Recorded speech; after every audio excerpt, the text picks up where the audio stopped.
I think what we're talking about is how are we going to divvy up the pie? You know, we baked the pie last week, and we're talking about how we're going to divvy the pie up. We're spending 44% of all of our general revenue on public education. Total amount we're spending on education is 60%, including higher ed. We all know that we have responsibilities to go back to our districts and talk to our communities. I have a different perspective serving on a school board and running a school board and then coming here and asking to be put on public education so I could try and fix what I believe to be worrisome inequities in the education process. I talked about this last week, and I really truly believe this. The plan that we are talking about is a blueprint for the future for us.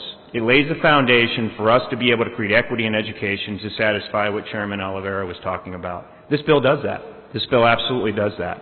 I know that being fiscally responsible and being responsible with our dollars is important. People expect us to do that. Our people back home and our constituents expect us to do that. When I ran for office, the one thing that I was criticized highly about was that on the school board I stood up and supported a tax increase. I know that's probably bad karma, and all the people that give us our scorecards at the end are going to go back and look at that. But you know what? I did that because I did it for my kids. I didn't care what people thought about it. And they beat me up pretty badly about it, election day and talking about it. But I stood up for what I thought was right for my community at that particular time. Mr. Speaker? And not at this time. Right. And I understand the fact that we have to be responsible with the dollars that we have. You know, look, unemployment rate's at 8% in the state of Texas. The unemployment rate's 9.1% in the country today. Gasoline is going above $4. Diesel's above $4 right now. We clearly have not come out of our recession, and we are seeing the impact of that relative to our sales tax. I want to share some information that I think is some very factual information. You know, we sometimes here have a tendency to take what we believe to be facts and skew them to our own perspective.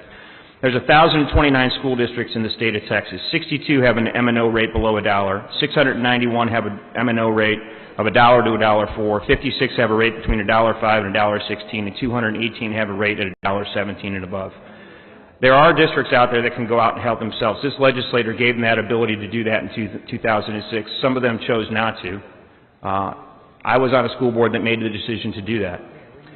In 2007, there was $7.5 billion in school districts' fund balances. This is TEA's information. You can go look it up. $7.5 billion. 2011, today, there is $10.5 billion in their fund balances. School districts have more money in their fund balance than the state of Texas did. That is an alarming statistic. Of that $10.5 billion, $7 billion is undesignated. The TEA has developed rules that I know they are going to relax that has caused that to go up. So while we're pouring money into the system, they're taking the money and sticking those tax dollars into their bank account. They have an obligation, and I know our school district has done that as well, and we've looked at that. I would say to you, let me just finish up with one other thing. I'd be happy to yield that. Every school districts have been planning or should have been planning for these reductions. It's not by accident that these fund balances has grown, members. This plan that we're talking about creating an equity system in this plan, and I believe that we do have this plan, and I ask you to vote yes.